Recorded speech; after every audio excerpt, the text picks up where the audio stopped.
Good, thank you. You said after the win against Norwich that you'd enjoyed the best 10 to 15 days of your managerial career. What's the last 5 days been like since that win? They've been even better because winning always helps, because the boys were happy because we experienced the reaction of the fans towards the team on the day, and winning the first match and getting out of the blocks in the Premier League. It was a vital part of our next moment. So very happy. In terms of team news, do you have any major concerns going into the match against Burnley? No, hopefully we'll get some players back. Everybody trained well this week. Obviously, we have still Granit suspended, and the rest, hopefully, they will be fine. And Thomas Partey didn't start the last match. He did come on, of course. So is he fit enough to start against Burnley? He is there. He's been training in and out this week. His load had to be managed because it was in early stages of the injury and what he had, but he's pushing everybody as he always does, and he wants to be involved. So they will make the decision for the weekend what is best for him. And you made 7 changes for that match last weekend. Given the end result and some of the impressive individual performances we saw, how tempted are you to keep things roughly the same? And how important is it for continuity's sake to have a sort of consistent team selection? There is always a balance that has to be involved. There is always the importance of the performances that individually they put, but collectively what happens, and understand the reasons. It was because of the individuals or because of the execution of those individuals had on the plan that was put in place, and the same would be for Burnley. So let's see. Everybody trained well, and tomorrow there is another session. So let's see what is best to beat Burnley. And you gave a debut to Aaron Ramsdale, who did well, kept a clean sheet as well. Will you be starting him again this weekend? And how has Bernd Leno reacted in training? It's the same in every position. We want them to make each other better. We are competing against the opponents. We are not competing against each other here. We are just trying to bring players that can raise the level of the player that is playing the position, the level of the team, the level of the club. And this is the only reason. Obviously for Benny, it wasn't a pleasing communication when I told him that he wasn't playing. But he's a top professional and a top person, and he should be disappointed, and he should support his teammates like they all done with him every time he's played, and it's exactly what he's done. And Burnley are yet to win in the Premier League this season. It was a tough game. It was a 1-1 draw last season, that fixture.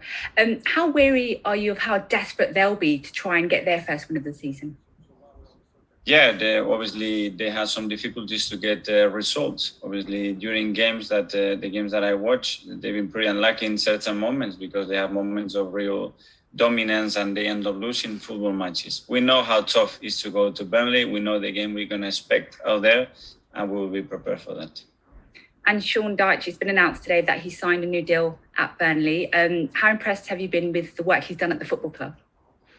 I think he deserves huge credit because with the resources that he had, the way he has managed to establish the club in the Premier League, and how he's done it over the years, and he has to stick to his beliefs, and he's done it his own way, and he has created a unique identity on the football club, which is something that it's very difficult to do in this league. So credit to him, and obviously congratulations. Okay, thank you, Mikel. Thank you. Thanks, Vi. We'll go to Paul Gilmore from Sky. Hi, Mikel. Hi. Mikel, what were your reasons for going with Aaron Ramsdale over Bernd Leno? But we have to change something, and Aaron has been coming here to try to make us better, and we needed a result on the day, and I decided to play him. That's all. There were reports in Germany that Bernd Leno might come back in for the North London derby. Are you going to decide sort of certain games for the players, or what is your thought process? I don't know where they are coming from, but they are ahead of me, and I think I am the one who picks the team at the weekend, and sometimes I read things that I haven't decided yet. So they give me ideas at the most, but nothing else, because I haven't made a decision for Saturday. So imagine for the North London derby. It is Burnley away this weekend. Johan Gudmundsson suggests that they hope hope to make things as uncomfortable for Arsenal as possible. How well equipped is your team in dealing with the threat and the specific threat Burnley bring? Yeah, obviously it's going to be a completely different game than when we played against Norwich because of the qualities, the game that they proposed, where they want to take the game to, and we'll have to try to avoid that as much as possible and do the opposite thing. Jurgen Klopp earlier this season criticised them for their tackling, and that theme came up again after the Everton game on Monday. Goodmanson says that they can't be that dangerous because they're not being given red cards. It's up to the referees, not other managers or other people. What's your take on that? I don't know, that we all know the rules. We all have to respect the rules, that there is an official that has to say and decide what is right and what is wrong. But you have no concerns that it's over the top? So, some of the tackling this season has been over the top. Do you feel it's been within the rules? Well, they explain the rules. We can agree or disagree, but we don't have a say. So we don't have a say here. So I wouldn't waste any energy on that. And just finally, Jack Wilshere has had kind words for you this week.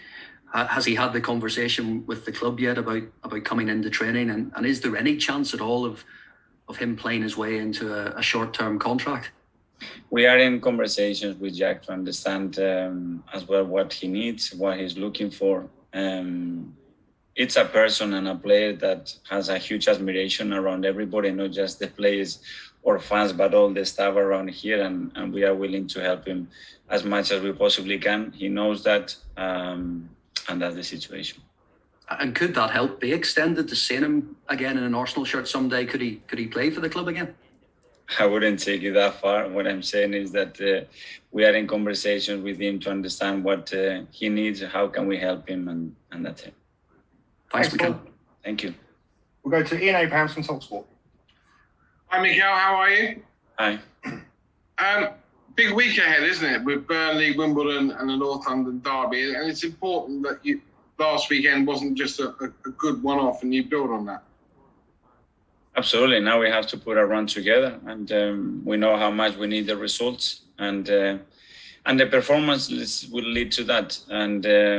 And with what we have to do against Burnley, we'll be much closer to achieve that. We had a good week to prepare the game. We know what we are facing. The challenge is going to be big because it's one of the toughest places to go in the Premier League, and we are ready for it.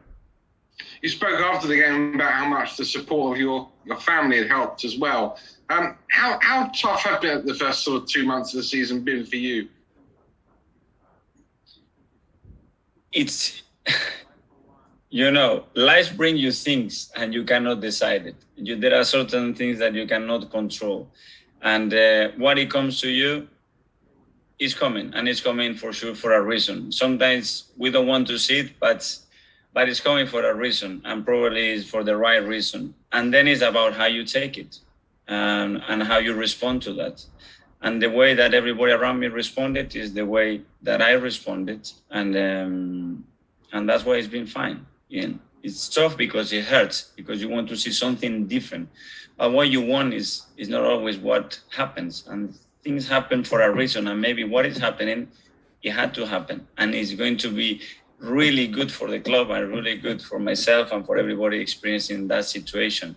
But we have to believe on that. So like when you were a player, you would have had tough times. You see the last couple of months as being, for want of a better expression, character building for you as a manager? Yeah.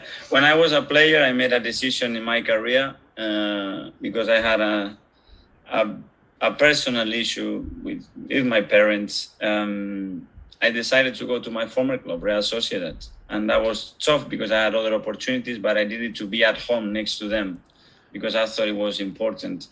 And I suffered. I didn't play. I was on the bench. And I always said that was the key moment in my career to have more success. I don't know how you measure success, but to enjoy more, to go to bigger clubs and do that was the right moment. And everybody that made those decisions for me and the experiences that I had there was the right thing that I needed in that moment. That at the moment, Ian, I could not see. I was annoyed, upset, hungry. I was really bad with myself, with everybody. But today, reflecting and looking it back, it was the perfect moment in the right time. Sorry. So finally, to end on a positive, there is real light for you at the end of the tunnel. You come through the dark period of the last 2 months, and you can really see the light. Yeah. I can really see the light. There, I'm telling you, I'm very positive most of the times, and I've seen the light, and I can see a bright light. And there can be bumps on the roads within that light, but I can see a lot of light. Good speech, Mikel. Good luck at Burnley. Okay, thank you. Thanks, Ian. We'll go to Mark Mann-Bryans from the Press Association. Afternoon, Mikel. There were reports Bernd Leno had reacted badly to being dropped from the side. I know you said he was disappointed, but have you been worried at all by his response? No, that's not true. That's not true. He responded. He can be frustrated, but he was top with his teammates in training, with everything. That's not true. I know you also said people must be ahead of you by suggesting he will play against Spurs, but have you had to make him any assurances? Will he play in the Carabao Cup, for example? No, that's what I said to them, and I said to the goalkeepers in the last 2 or 3 years, that we don't want to do that. We want to, what we want to do is empower performance and ask them to train, behave, and play the best possible way. How can I guarantee somebody to do something? It wouldn't make sense with what we are demanding them to do. So it's on a daily basis. It's what you do. What you did 3 months ago in football, it doesn't count. So it's what you're going to do today and tomorrow, and that's it. You've managed in Europe. Arsenal have been in Europe for 20 odd years until this year. How hard was it watching the game the last couple of nights? It hurts a lot. In the last few days, it was hurting to put the TV on and see those teams in there and don't see Arsenal there. It was painful. Is it also a bit of a motivator to make sure you don't have to do it again next year? 100%. Yeah. I don't want to be sitting there with Arsenal being out of those competitions. So we know we have the focus and the trigger is there. Okay, Mark. It does mean you'd have to talk to us more. Just finally, Dan, if that's okay. Alex Lacazette is out of contract at the end of the season. I know he had the COVID issue at the start of the year, but he has played just, I think it's 30 minutes of Premier League football so far. Are you now planning a team that doesn't involve him? You're expecting that he might leave next summer, or would no? He's fully involved. You give the reasons why he hasn't played more minutes, and he will be back to the form that he can achieve. And I'm sure that he will be instrumental in our success. Thanks, Miguel. Thanks, Mark. Just to confirm, that was all live to go now.